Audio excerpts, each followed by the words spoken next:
This is Sky Blues Extra.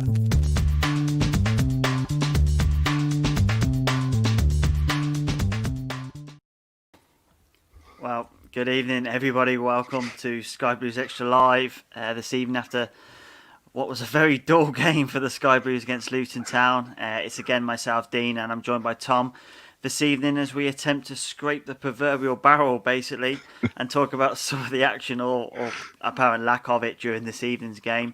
Tom, what's your overriding thoughts on how things played out there tonight? Yeah, I was going to say, you sound thrilled to be on there, mate. I'm glad you're awake. Yeah, it wasn't the best of games, but it's a point at the end of the day, isn't it? I think it wasn't the best game, but we didn't lose it. We probably would have thrown that away a few weeks ago, wouldn't we? We'd have lost 1-0, a couple of their chances in the last minute. So I'm happy with it. I don't mind points like that, to be honest with you. I think we won on Saturday. We got a point there. That's 4 points from those two games. We've got another winnable game on Saturday. If we win on Saturday, then this is a great point, in my opinion. You don't remember this type of game, do you? Once you're on some kind of run, that's for sure. Exactly. So it wasn't the best of games, but sometimes you just got to dig in and get what you can from the game, and we did that. Yeah, it felt to me like a bit of a game void of any quality. Both sides not really in the ascendancy at all during it. Yeah. They're not a nice side, are they, Luton? They're not, no. And they don't really play attractive stuff. So it was always going to be one of those weird games where no one can really get hold of it, especially if we didn't turn up. No one really made things happen, did they? Hammer was hardly involved. O'Hare really made one contribution of note that I can remember, which we'll talk about a little bit later on. But that was the most disappointing thing for me tonight. I don't really think our star men turned up, did they? No, not really, to be honest.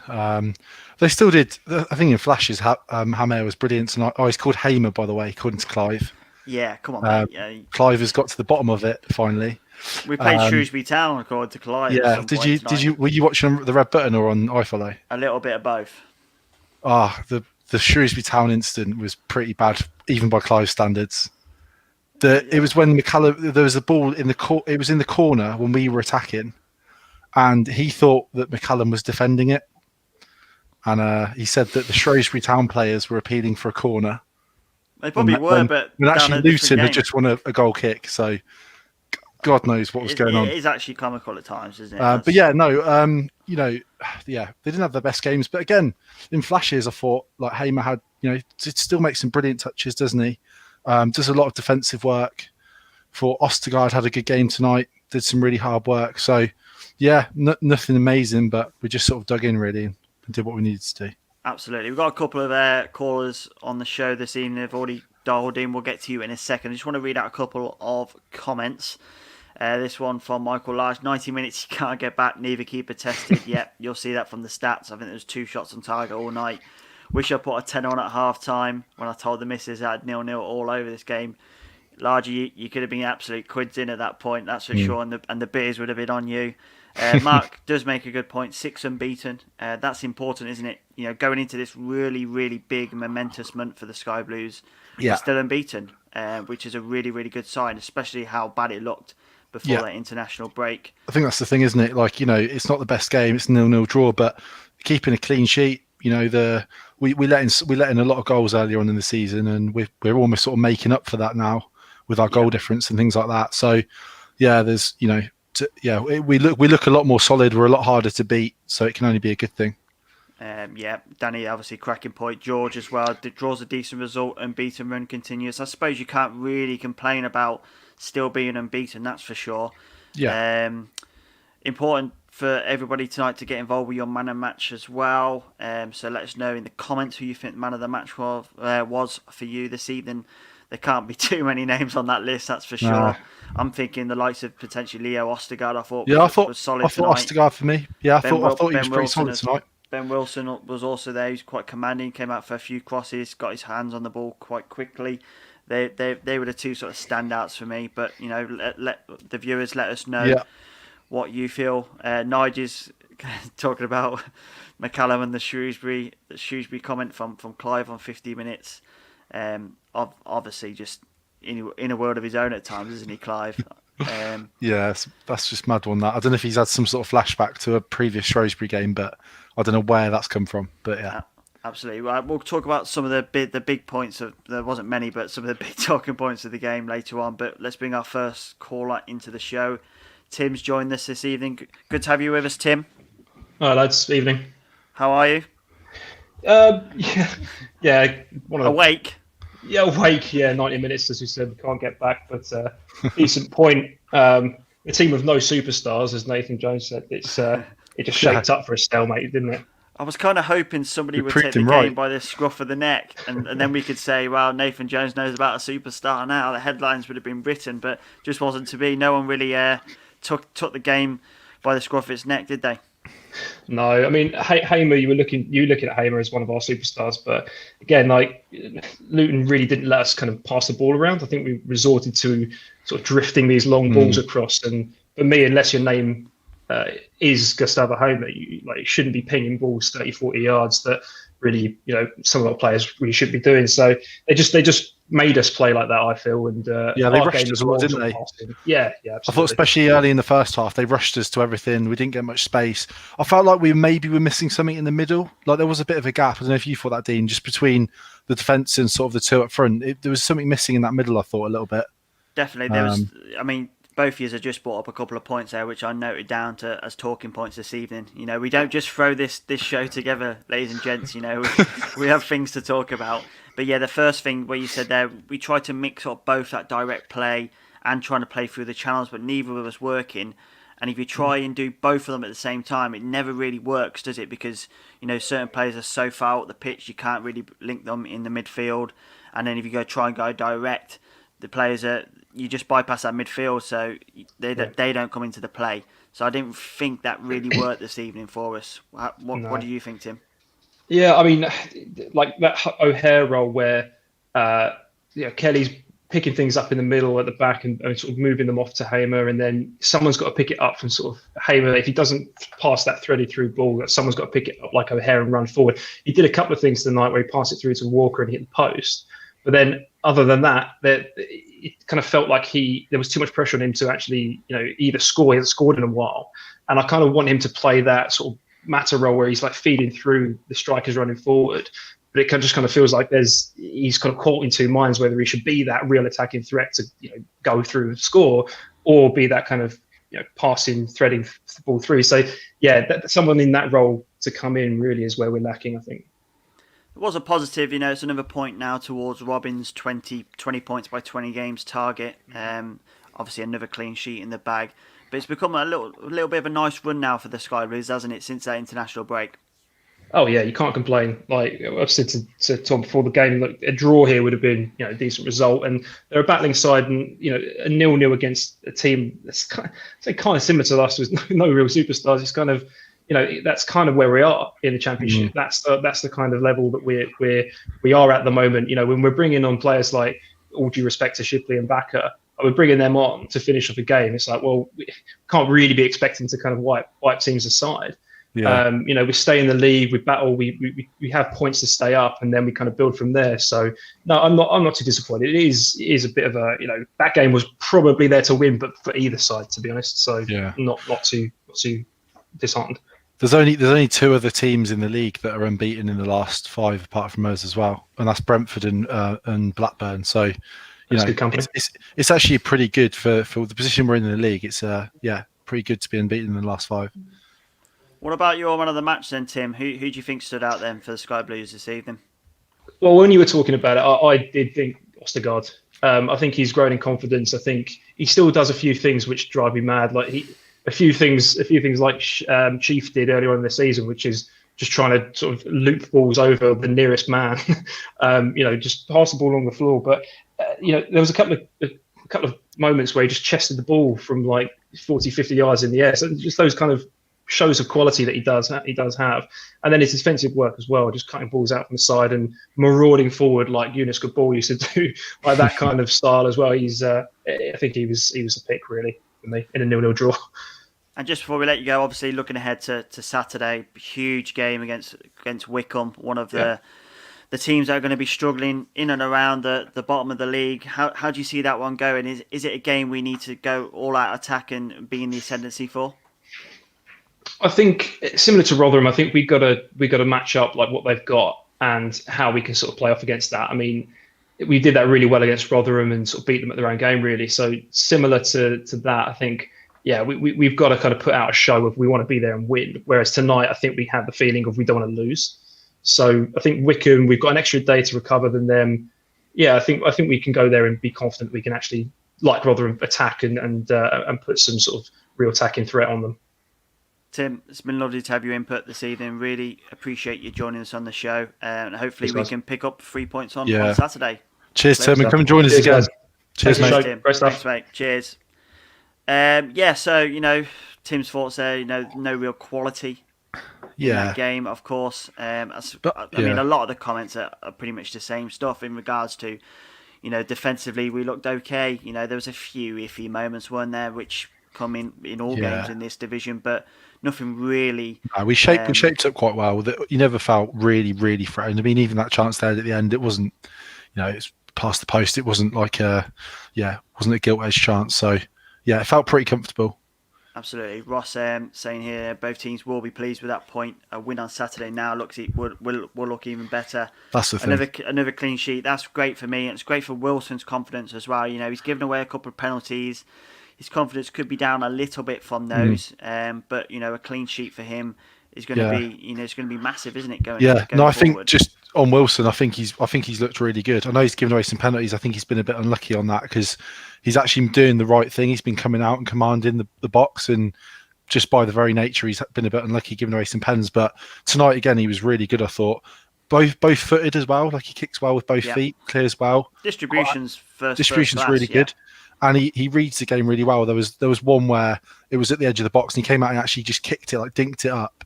Little things like that. He reads it really well. So no, I think I've been super impressed with Wilson. He's been good. Before we get the absolute legend of Sky Blues Extra live on in Glen, I just want to talk about one of my main talking points this evening. I've got it typed up here in big red letters, REF, ref. It's poor, isn't it? I mean, Michael's really making the point there. The consistent reffing, like you guys said in the podcast, they were quite dirty all game. I mean, they made 20 fouls tonight, and we got nothing. I look at that Kelly one straight after halftime. Wasn't even a foul, to be honest, because the ball had gone miles away, and yet he gets a yellow card for it. I think that's the main point for me. The standard of officiating in this division seems to be poor. There's a huge amount of inconsistency across all the games we've had. It's not just ours as well. I watch a lot of Championship football, and it seems to be worse this year than any other year I can imagine. This is the third most watched league in Europe, and it's not good enough, is it? Really? No, and it's weird, isn't it? Because I mean, not that it should be like this, but when you're at Norwich away, you almost feel like we're Coventry at Norwich away, and they will get a few of the decisions. But when you're at home to Luton, I mean, there's nothing to pick. We should be getting the decisions, if anything. If it's pretty equal in terms of two teams that have come up from the league below. So yeah, it was really disappointing. I thought the foul on their keeper wasn't a foul at all. I mean, how is that a foul? The keeper just hasn't got to it. Yeah. And if that's an insurance policy for every keeper, then that's just ridiculous because I mean, we spoke it wasn't good enough. The Rotherham game, the consistency in that game was bad, but the ref let the game flow a little bit, and it seemed to be a much more open game. I think tonight he just blew up for the very, very small minor things, and there's just no need for it. Just let the game continue. He was quite and he was quite theatrical about it as well with some of the way he was dealing with the players and stuff. And I just think, why deal with players like that? I don't know that if I was a player, that would really wind me up. Absolutely. Do you know what I mean? Compared to how some of the Premier League refs sort of have that mutual respect with the players, almost have a bit of a laugh with them, and they just let the game just be there to ref the game, but don't act like some massive authority on the pitch. Yeah, just strange refereeing tonight. Strange. Absolutely, and I know a man who will have some input on the referee's decisions. Glenn Goran Eriksson has joined us again on Sky Blues Extra Live. Good evening, Glenn. Good to have you with us.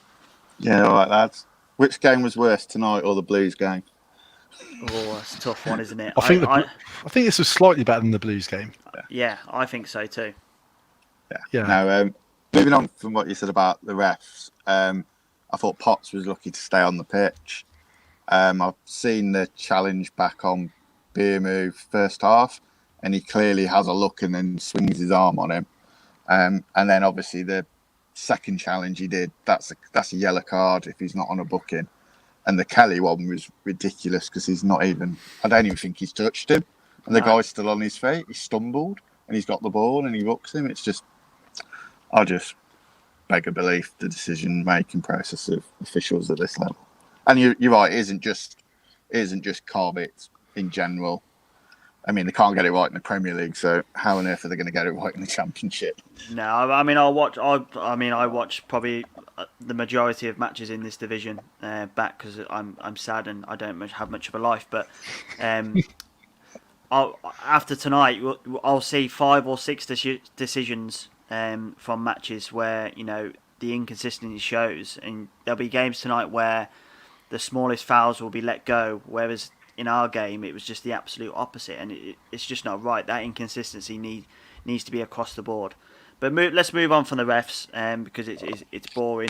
What about one point I want to make with you, Glenn, is Mark Robins' decision making in regards to substitutions. Now, I thought the game was a bit flat after about 70 minutes, flatter than it was during the most of it, to be honest.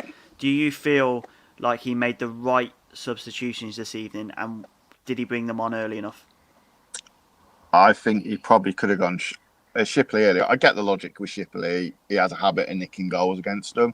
I think he scored 3 in the last 4 against them or something like that. So I get the logic of sticking Shipley on. I don't quite get the logic of sticking Bakayoko on with 5 minutes to go. I think you could have brought him in on earlier, and I probably would have looked for Giles. I think McCallum was quite poor first half, but second half he actually stepped it up a bit. But yeah, I mean, I think Nathan Jones didn't really want to set them up not to lose. In much the same way Karanka did when we played Blues. Neither manager really went for it. Really, I think he went 2 up top, didn't he, the last couple of minutes, Jones? But I think he set it up not to get beat. And Robbins, I think he thought 4 points this week's a good result. But yeah, I think he could have changed it a bit. Do you think it shows we don't have a huge amount of options off the bench though? Because I don't know, I just felt like Shipley and Bakker coming on. I was a bit like, we don't actually. Like, if we really did want to win this game, we didn't really have any options to do it. Really. Yeah. Do you know what I mean? There's not in that midfield. What can you do to really go and win the game? Yeah, I think there's a few on the bench. I get the impression that he doesn't rate. I think Pask, I don't think he'd be on the bench if Rose wasn't fit. Yeah, he's covered. Yeah. And I think that's a bit harsh on Pask because he's never actually had a run of games playing where he plays on us. Allen, you could have possibly put him on for O'Hare, but has he really done anything? Would you put Sheaf on for Hamer because Hamer's on a booking? You really only attacking options is Giles. I'm surprised we haven't seen in either of the last 2 games. But we were just, you want a Godden on the bench. You want a Godden or a Beamu coming off the bench, to replace Godden or Godden, Walker or Beamu. One of them. You need someone who's just going to change it up. Yeah, and I do think maybe he hasn't got the faith in the players. Certain players off the bench, but it's a point. I think it was one of those games. It's probably like last year, Bolton away, Milton Keynes away, where we didn't do actually anything any good, but it's a point that got us nearer our aim. Last year it was going up, and this year it's staying in the league. But yeah, I think he could have gone for it, but maybe he's got a plan for Saturday, and he's going to change it on Saturday. How do you see that game going then, Glenn? It's a massive game, isn't it, that Wickham game now? I worry because we've got such a good record against them. It's going to come unstuck. I think a lot of it probably, I don't know who they got tomorrow. I don't know who they've got tomorrow. They have got, I did look at this earlier. Barnsley away, yeah. Yeah. I would think Barnsley will probably get a result against them, so then that puts more pressure on them.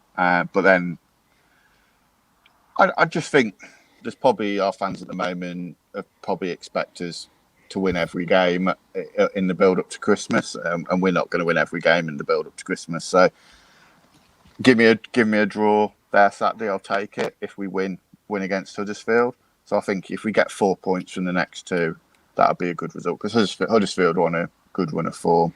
Yeah, as it's well. a tough game, that one. It's a tough game, so yeah. But I think I don't know because I don't know whether two up tops playing into Wickham's hands. I don't know whether we need to go back to the box and win the midfield, and maybe with a bit of pace like Giles and O'Hare off of Walker might cause them more trouble than going with Max and Walker because I think they're more suited to a direct style of play, probably Wickham. Whereas I think they struggled last year when we played rings around them, didn't we, with the passing? So fingers crossed, Glenn, for a positive result. That's for sure. And as always, great to have you on the show with us this evening. Thanks for joining us. Cheers, Clem. No, lads. Cheers, Glenn. So Ian's just commenting here, saying what was on the bench that could have made a difference. Giles needs he has a rest, back are not good enough, meaning we haven't much left that would make a difference. I mean, for me, the only one there, and I brought the lineup on the screen, and I'm bringing it up again for you.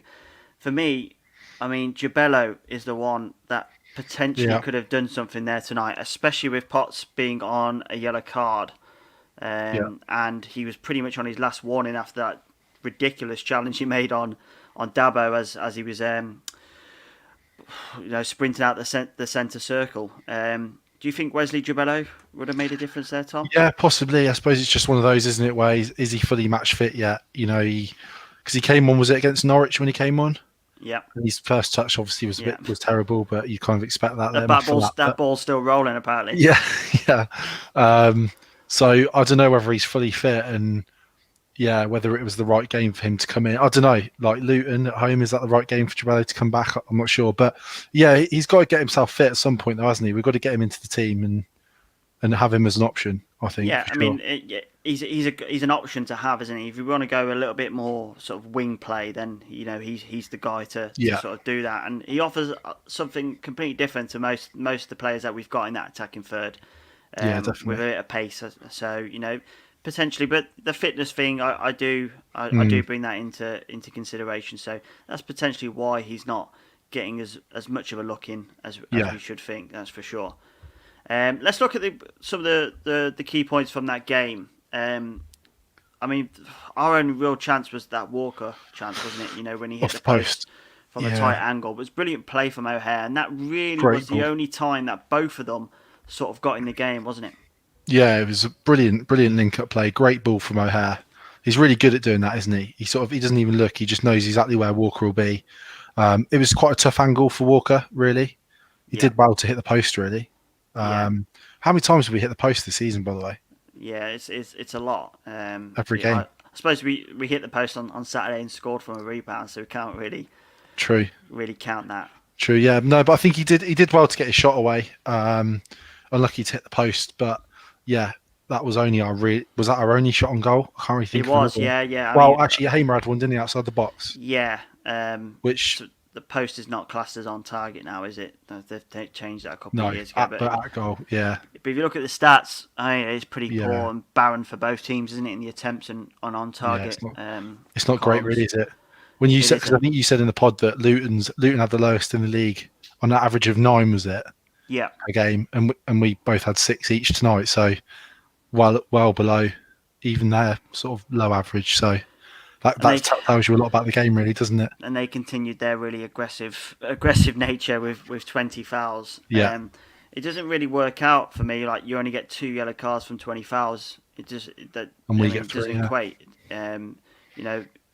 You think if you take away the keeper from that, still 10 players, and that's 2 fouls per 10 players on average. Yeah, sort of totting up.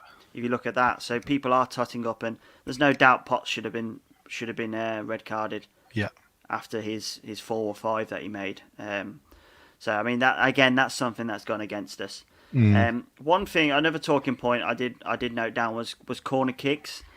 Now, I think in previous seasons we've been really poor from corner kicks, and this season I think it's a complete opposite. We've scored from a couple of those on occasions, but it seems we've got a number of different scenarios in play, doesn't it? There's different setups and different ways we're taking corners, and that's good to see. We're trying to find other ways to score goals. Yeah, I completely agree. Although it was quite tough tonight because they really marked us, didn't they? Especially Ostergaard. Although he still got away from his man. I think it was maybe the first corner in the game or the second one. But I really noticed they clearly had done their homework, hadn't they, on us from corners. And Ostergaard was being marked very heavily. But yeah, like you say, we can mix it up. We can like float them to the back post, near post. So yeah, it's good because, like you say, seasons gone by. I remember when Shipley took them for a couple of seasons, didn't he? And he used to sort of float them. Yeah, I don't get those. I don't think we ever got even a chance from them. You know. Have you? I don't. I mean, I can't think. Kelly off the top took them of for my a head bit. how many times teams have scored from floated corner kicks. No. They just don't seem to work. Doesn't really work, does it? Unless you can head it back into the box and cause some danger. But you can't get that sort of power on a glancing header. Well, Ostergaard can. He can head anything. But, but yeah, you don't see it too often. Ian's got a topic for us to talk about. Who would be your standout player so far this season? That's 17 games we've played now, back in the Championship. I'll let you go first, Tom. Who do you feel? Our standout player all season? Yeah. It's got to be Hamer, hasn't it? I think so. I mean, it has to be. I mean, he's just like we talked a fair bit on the pod about him, or you lot did the last pod, and he's just a class above, isn't he? Yeah. He just everything about him, his reading of the game, the little things he does are just class. So I think it has to be Hamer, really. There's a lot of people making that same assessment. Will Green, Mark Cunningham, Ian himself is saying Hamer as well. There's another one here. Where's that gone? I suppose the other one. I suppose if you took Hamer out of the equation, I suppose the other one for me would be Hyam. We've said this on the pod as well that Hyam isn't like what I've just done there. It's not the first one that comes to your head, is he? But he's been class. He really has. Like tonight again. We're talking about Ostergaard, but Hyam had another really good game. So he just always slips under the radar, doesn't he? Hyam always has a good performance. He's been solid all season, but wouldn't necessarily be a sort of standout player necessarily. Ken, another one for Hamer there. And Nigel's going for Leo. He's running Hamer close mid. I'm going with Hyam. I just think he's such an intelligent defender, and not only is his position in play outstanding. I mean, it's ridiculously good. You look at his heat maps, where his positioning is in a 3 and in a 4. It's absolutely brilliant. And to think we picked him up off a scrap heap effectively, and we've turned him into not only a key player in our team. He's so influential, and you can see everybody listens to him and gets around him. He's another leader, not perhaps in the mould of a McFadzean or a Kelly, which will shout the orders, but what he does on the pitch, he leads by example. That's probably what I'm going for. I think he's been outstanding, and people talk about Michael Rose being the one that potentially is going to be getting the plaudits and people's attention is on him. I think it's all on Hyam, and if we can keep people away from him, we've got a really, really good defender on our hands, and I think we're going to probably have an issue come the end of the season where his performances, I don't think they've been anything less than a 6.5 on who scored this season. He'll be right in the window next summer? I think we've got a major issue. Which is interesting because obviously Ostergaard is on loan, but he's got, possibly out of contract at Brighton and doesn't want to stay there. So whether Robbins is bringing Ostergaard through as like the next sort of Michael Rose, Hyam type player where we just pick him up for free, and because I think he's been brilliant in the last couple of games, and I think he'll turn into a really solid defender as well. So whether Mark Robbins is thinking about that and he's bringing someone through early doors, because that's what he tends to do, doesn't he? I think we signed Hyam, and I don't think he played the first half of the season in League Two, did he? Really? I think it was Willis and McDonald, wasn't it? And then and then he got his chance from an injury. Hasn't looked back. He's definitely one of the first names on the team sheet. That's for sure. Absolutely. People are commenting on his rise. I mean, his rise has been absolutely magnificent. Outstanding. From a guy that was it Reading he was released from, or Brentford? Yeah, something like that. He was released from there.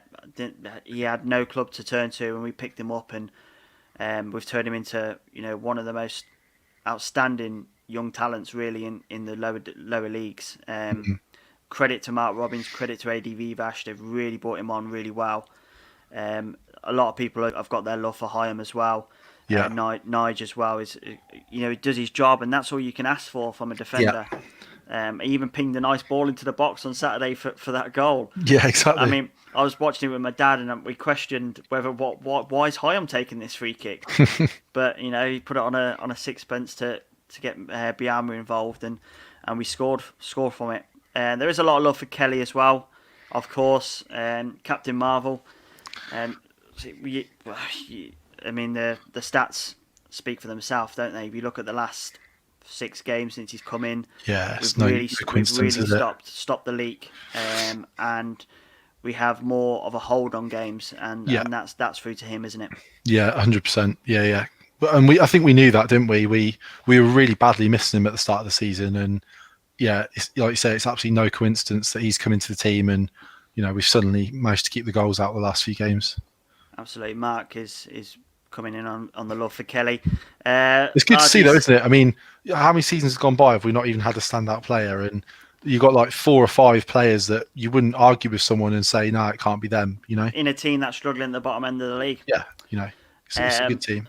Largely, we're still waiting for a manufacturer to come on board for the Kelly pajamas, but we're working on it in the background. Believe me, they'll be on the SkyBluesExtra store as soon as we can. I'm not sure they'll be in there in time for this Christmas, but they'll be definitely in there for next Christmas. But if you are struggling for anything for this Christmas, please go on to the SkyBluesExtra store. Some really, really nice items on there. I'm sure some Cov City fans will be thrilled to have some of the t-shirts and the apparel that's available on there. So please take a look on there when you get a chance. Tom, looking ahead to Saturday, I don't really want to talk about tonight's game too much more. It's definitely one that we just chuck in the record books and forget about it. Wycombe, Saturday. Yeah. Huge game. Massive game. Obviously, against one of the teams going to be struggling in and around the relegations with us. Yeah. How do you feel that game's going to go? We're a bogey side for them, aren't we? We are, yeah. I think on paper we should win this game, but I don't know. There's just something about it, isn't there? Like it's just a weird one. And like what Glenn said, like something. You feel like something has to give at some point with Wycombe. Like surely we can't keep thumping them 4-1 away. I don't know. No, I think we're going to go there full of confidence, aren't we? They're struggling, aren't they? They haven't won for a good few games, have they? I don't think they're going to turn that around against Barnsley either. So, yeah, no, I think it's a game we've got to go and go for it really, and just play our stuff. And I think we will get a few more chances than we did tonight. I hope. Yeah. What do you think? Yeah, I think it's a game we can go in with a lot of confidence. Recent history against Wycombe is good. They're not a good side. They're just really not a good side. I mean, they sort of started off so well in the League One last year, didn't they? And they were flying by the time they hit us in December. But that was really a false position for them. I mean, they were probably the worst team we'd played all season. Even the teams we played at the bottom end of the division, I thought Wycombe were one of the worst. Yeah, and they were I think they were top when we played them. I missed the first goal. I missed the first few goals in the first 20 minutes in that game away because I was trying to park my car. It's a horrible ground to get to, isn't it? It is, yeah. But I mean, I got in that street because it's on the industrial estate, isn't it? I was in that street at 2:00, and I hadn't moved anywhere by. And you can't get out at the end either. No, I just parked on some lady's drive and give her 20 quid, and she was happy with that. I'm not surprised. But I was happy. She does that every week. She'll be sorted, won't she? I was just happy to have my car back at the end of it. To be honest, I thought it might have been on bricks by the time I got back there. No, not in Wycombe. Yeah, maybe around Cov. Yeah, maybe. Yeah. But yeah, I'm quietly. I was quietly confident for tonight, but we just didn't turn up, and we'll get those games, won't we? There's always going to be games where you don't really turn up, and there's probably 2 or 3 games this season already that hasn't happened. Yeah, if you don't turn up and you get a point, then it's not too bad, is it? Cold Tuesday night at St Andrews, come away with a point. It's not the end of the world, is it? Yeah, nice sunny afternoon at Wycombe could be a different story. Oh, I don't think it'll be sunny. It might be sunny, but it'll be that winter. It won't be sun. warm. It won't be No. warm. Not a Wickham. It's in the middle of No. nowhere. Yeah, and that away end is very, very cold. Yeah. Obviously, some comments about Wickham. Wickham, we should beat if we deal with a physical side like Ken Fenway and others. He always scores high against press. us as well. He does, yeah, and I feel like he's been a little bit quiet this season so far. I think he's only scored the one goal. He's been playing most games, hasn't he? He has. Mad but, that, really, isn't it? They're still losing. People have found them out already. Ian James is saying if we play direct versus Wickham, we play into their hands, revert back to the more passing style. Yeah, I agree with that. I think we tried that at times this evening, but it just didn't come off. Come off tonight. We need to put the pressure on Saturday. They will cave. Yeah, I think pressure is a big thing, and being in the ascendancy. If you're a team in the ascendancy in this division, 9 times out of 10, you're going to cause the opposition issues, and Wickham might falter. Yeah. Under a bit of pressure. Yeah, I that's agree for with sure. Ken is saying, don't remind us about that nightmare ground to get in and out. I remember you. I think I was with you, Ken, when we were trying to get into that ground last year. That was a bit of a nightmare. But we've never been stuck there having lost, so it's always been quite a happy time coming away from that. And was you there for the 1-0 Johnson win? Paint Trophy. No, it was in the league, wasn't it? It was. Oh, which one was that? Was it? What, you mean when it was really cold? Yeah, Oh, it was right, like yeah, I was there minus for 10, that. wasn't it, or something like that? Oh, I was there for that. That was brilliant. Yeah. So Yeah. I only lived like 25 minutes down the road, and it took me like nearly 2 hours to get there. Yeah. Just because the roads were so bad, and that was one of the worst games up until that penalty. But my God, that warmed us up. Yeah. That was a crazy night, wasn't it? And it was a massive result, that, because I think that was after the Mansfield game on the Saturday, wasn't it? Yeah. And it was like, we were like, if we can get a point against Mansfield and beat Wickham, we are going to make the playoffs. And that's exactly what happened. And the rest they say is history, right? Yeah. I also remember going there in the JPT one year, and we put out literally like the youngest team I've ever seen. I think Madison was playing. He was about 15. Surprised Yeah. you didn't get a game. I know. I was too old. They weren't that desperate. Yeah, they weren't that desperate. One thing on Saturday, fans are allowed back in, aren't they? Because Wickham are back in Tier 2, so they can have up to 2,000 fans. They had fans there the other week. I saw a nice video with Gareth Ainsworth clapping the fans the other week. I think it can only help. Like, I think even as an away player, like, I think just any fans, I think it does help a bit. Like, any sort of atmosphere, like, even if you're getting a bit booed or a bit rolled up, like, I don't know, if I was a player, spur you on, right? Yeah, I think I'd be more up for it in a way. Like, well, we remember when we went there last year, we scored like 3 goals at that end. Gordon's like celebrating in front of their fans, and like, surely as a player that spurs you on. You're thinking, I want to go and do that again in a minute. Absolutely, I used to love opposition managers shouting at me. I used to love that. Even at under 12s, they were shouting at me. I used to like that spurred me on to do better, and hopefully that's something that we can deal with on Saturday. It will be a different experience. I mean, it's 18 games now with no fans at Erie, I suspect, in these grounds. So it will be something that the Sky Blues are going to deal with. Yeah. We've got another guest into the show. Hazza wants to join us. No, Hazza's left. He's bottled it. Largely saying that Roland Stoke to get our fans back. Yet 26 is the first opportunity we might have to get fans back into St Andrews. Yeah, just worried about the rates really, but yeah, I did notice today that the West Midlands has got the biggest drop off though, so that is a really, really positive sign. I think it was like 25% drop off in cases over the last 2 weeks or something. So yeah, I'm guessing it's still the case that it has to be Cov and Birmingham, right? I think it's just Birmingham. From what I read into Body, they have to abide by Birmingham's rules. Right, and then it's like everyone there lives in Birmingham. Yeah, but obviously we just happen to have 2,000 fans that live in Birmingham. It's all good. I think it's okay during this period because it's they've opened up the restrictions during it. So when it comes to the next home game, which is Sheffield Wednesday, I think is the next one. That's an away game. I think it's. I know the one in January. No, because we play Sheffield Wednesday back to back. Okay, pretty much it's like. Yeah, you're right. Yeah, 16th of January is the next home game. Yeah. I think that's when we can. That's when potentially the Cov being in Tier 3, Birmingham being Tier 2, then that will be okay to play. But we'll just Well, all of Cov would have been vaccinated by then anyway. We've had a head start. absolutely. That's unless Bill Gates turns everyone into a gremlin by then, but we'll see what happens. That's for a different live, Dino. Absolutely, yeah, for sure. Right, should we wrap it up there, Tom? You got any final thoughts on tonight or looking ahead? Not really. I just think, not the best game, but I think we can feel pretty positive about it. Like 6 games unbeaten, we definitely would have taken that. 4 draws, 2 wins from the games we've had, and I think what have we got now? We've got Wickham, Huddersfield, Sheffield Wednesday. They're again games we can take points from. So, no, I feel pretty positive about the results tonight. Absolutely. Sheffield Wednesday lost this evening too, so they're teams around us have tough games tomorrow night as well. So yeah, exactly. We quite possibly could be sat here tomorrow night with a 7-point gap. Which, if you'd said that to us after the Watford game, you'd be like, "Wow, yeah, we'll take that." Happy 7 days. points clear. Absolutely. Happy days. That's it for Sky Blues Extra Live this evening. Keep checking out Sky Blues Extra Twitter. We've got a poll coming out. Actually, it's already out, isn't it? The Player of the Month. Player of the Month. So that'll be announced this week.